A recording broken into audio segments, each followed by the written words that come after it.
There is a moment, an almost imperceptible instant in which you feel something within you awaken. It's not a thought, it's not an emotion, it's a subtle pulsation, a silent vibration that emerges from the deepest part of your being. It doesn't come from the mind, it comes from the hands. Have you ever felt heat in your palms for no apparent reason? A tingling in your fingers when touching someone who is suffering? An inexplicable attraction to healing practices, energy, or spiritual contact? If so, this video has not reached you by chance. Some believe that the power to heal is reserved for a chosen few, but ancient traditions tell us otherwise. They tell us that the ability to channel healing energy lives in everyone, and that some, like you, carry it closer to the surface, ready to awaken. Your hands are antennas of the soul, transmitters and receivers of an intelligence that goes beyond the physical. In their centers are minor chakras, known as energy portals of the palms, which have been used for millennia by healers, shamans, and sages from various cultures. And although this knowledge was veiled for centuries, today it is being revealed once again, because the time has come. In this journey, I will reveal the 5 essential steps to activate the gift of spiritual healing with your hands. Steps that not only awaken energetic potential but open inner doors that connect body, spirit, and purpose. This is not a technical tutorial, it is a guide of reconnection, a map to the sacred memory of what you have always been. You will learn how to prepare your energy field, how to open the channels of the hands, how to channel safely and lovingly, and how to protect yourself from external burdens. But above all, you will understand the deepest spiritual truth. Healing is not intervention, it is reminding others of their own light. And to do that, you must first touch your own. So take a deep breath, place your hands over your chest, feel, because perhaps right now, as you listen to this, your palms are beginning to activate. Not because I say so, but because your soul already knew it. And now the path begins.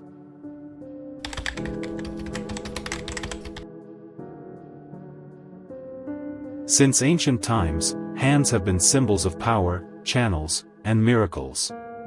Before hospitals, surgeries, or medications existed as we know them, humanity healed with hands. But it wasn't just a physical act, it was a ritual, a sacred gesture, an invisible exchange of energy and consciousness. In ancient cultures, from the temples of ancient Egypt to the Tibetan monasteries, from the Mayan sages to the healers of the Himalayas, a teaching was passed down that has withstood the passage of time. The human body is a living temple, and the hands are its most powerful keys. The Vedic texts, for example, mention that the palms contain marma points, energy centers that, when activated, can release blockages or restore vital flows. In Chinese medicine, the meridians run through the hands as channels through which qi, or vital energy, circulates. And in mystical Christianity, the saints laid hands to transmit divine grace. It wasn't symbolic, it was real. Esoteric wisdom explains that the hands are extensions of the heart. That is why, when someone touches us with love, we feel it so deeply. The hands have the ability to transmit what words cannot express, and when they are connected with a pure intention, their energy transcends matter. But what is this gift of healing really? Is it exclusive to a few? The answer is no. What varies is the level of awareness and practice. We all possess this ability because we all carry the divine spark within us. What makes someone a healer is not innate talent but commitment to self-knowledge, energetic cleansing, and a higher purpose. Hermetic tradition teaches that any power not embodied fades away. That's why, although the gift lies dormant in everyone, few awaken it consciously. It is not enough to desire it. One must purify, open up, fine-tune like a subtle instrument. The hands must become temple and channel. In inner alchemy, the hands are seen as bridges between planes. The right hand, associated with giving, channels active, electric solar energy. The left, associated with receiving, emits receptive, magnetic lunar energy. When both are aligned in balance, the healer acts as a mirror of unity, masculine and feminine, heaven and earth, spirit and body. And it is here that the heart gland, the true center of spiritual transmutation, guides the palms to act without ego, without imposition, without wanting to heal, but only to awaken in the other their own capacity to heal themselves. The ancient mystery schools knew that knowledge without love is sterile, and that true healing is born when soul touches soul. That's why initiates were trained not only in techniques but in virtue, humility, and presence. Today this forgotten legacy returns to you, not as theory, but as memory. Because if you're reading this, it's because your hands don't just want to touch the world, they want to transform it. Healing does not begin when you lay on hands, it begins much earlier. It begins in silence, in intention, in the inner space you choose to create within yourself.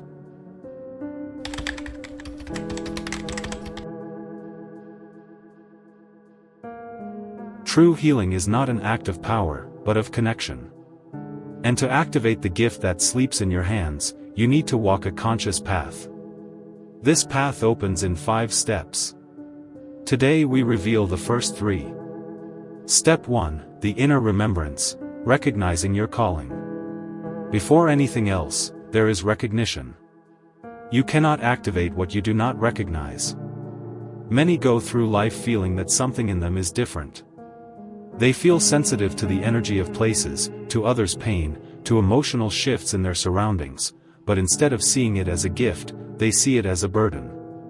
The first step is to change your perception, to understand that this sensitivity is not weakness, but the sign of an open channel. The healer's call always begins with a deep sense of purpose, an inner voice that whispers, "You are here for more." Pause. Look at your hands. Observe them as if seeing them for the first time. Behind their physical form are energy circuits waiting to be reactivated. The first step is to remember who you are. The gift is not acquired, it is remembered. Step 2, purification of the channel, body, mind, and energy. A blocked channel cannot transmit clear energy. Just as you wouldn't drink from a polluted river, the energy that flows through you must be pure, at least in intention. It's not about perfection but about a commitment to energetic cleansing. Begin with the body. Excess toxins, stress, or heavy emotions can interfere with the natural flow of energy. Living foods, rest, conscious movement, and deep breathing are key allies. Then comes the mind. Chaotic thoughts, judgments, or spiritual ego interfere with the clarity of the channel. Practice observation, reduce mental noise, meditate. Listen more, speak less. And finally, the subtle body. This is where energetic cleansing takes more esoteric forms. Salt baths, the use of crystals, grounding with the earth, visualization practices. Imagine that a white light emanates from your palms, burning away all energetic residue not in alignment. Do it every day, because the healer must first purify themselves in order to support the healing of others. Step 3, activation of the inner fire, breath and presence. This is the step where the ignition begins. The healing energy does not come from you, but flows through you. That's why you must know how to prepare yourself to be a clean, strong, and centered channel. Start with a simple but powerful practice, unified breathing. Inhale through the nose while visualizing golden light entering through the crown of your head. Bring that light into your heart. Then exhale softly through the mouth, imagining that light expanding toward your arms and hands.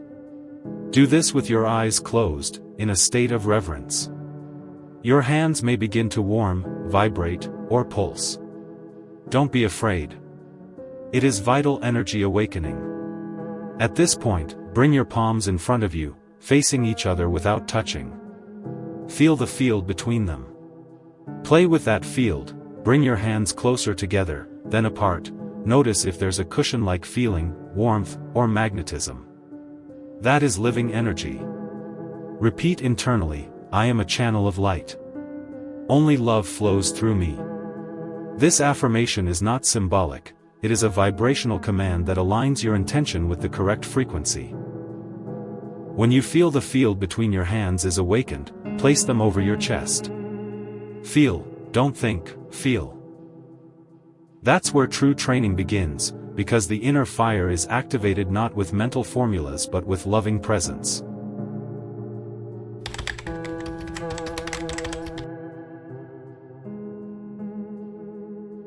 If the first 3 steps are the awakening of energy, the last 2 are mastery, to channel with wisdom and to protect with awareness. This is not just about moving energy but understanding your role as an intermediary between the invisible and the visible, between the subtle and the tangible. The healer does not become the owner of the power, they become its servant. Step 4. Conscious channeling, the art of directing without interfering. Once you have activated your energy centers and opened the flow, you must learn to direct the energy. This step is not about healing the other, but about facilitating the energetic balance that the other's soul is already seeking. Healing is not imposition, it is vibrational accompaniment. How do you channel consciously? First, with pure intention. Every session should begin with an internal declaration such as, "May only the highest and most compassionate energy flow through me at this moment." Then, your attention must be fully present. This is not a time to think or analyze, it is a time to listen with your hands. You can visualize energy entering through your crown, being purified in your heart, and flowing through your hands like a golden river. You may rely on archetypal symbols if you wish, a spiral, a ray of light, a blooming flower. These visual codes help your subconscious sustain the frequency. You don't need to manipulate or push energy. It is enough to gently place your hands over the receiver's body, or hold them at an intuitive distance, and allow the intelligence of the energy to do its work. Your task is to hold the field, not control the process. At times, you may perceive areas of heat, cold, or pressure. Remain receptive. Let your hands move guided by intuition. Some subtle movements like spirals or energetic sweeps may arise spontaneously. Trust. This is not knowledge learned only from books. It is an art activated through ancestral memory. And if the receiver cries, vibrates, or enters deep silence, do not interrupt. The energy is doing what it must. Your silence is medicine. Step 5. Protection and closure, guarding the temple. One of the biggest mistakes of beginner healers is not knowing how to close their field. By opening so much to the energy of another, you may be left exposed to burdens, dense emotions, or spiritual fatigue. Protection is not paranoia, it is energetic hygiene. At the end of any session, whether with yourself or others, you must close the field. First, shake your hands gently as if releasing invisible dust. Then, rub your palms firmly and place them together over your heart. Take a deep breath. Next, imagine a golden mantle of light wrapping around you. Some visualize a sphere, others a flame. What matters is that you see yourself sealed energetically. This doesn't stop you from loving or feeling empathy, but it protects your system from vibrations that do not belong to you. A powerful ancestral method is the use of breath. Inhale deeply, and as you exhale, emit a soft relaxed sound, visualizing that you are closing any energetic leaks. This breath is your final seal. And don't forget to give thanks. Thank the energy, the body, the other's soul, and your own being. This gratitude keeps your channel clean, because ego cannot coexist where there is humility. The true healer is also a guardian, not only of others but of themselves.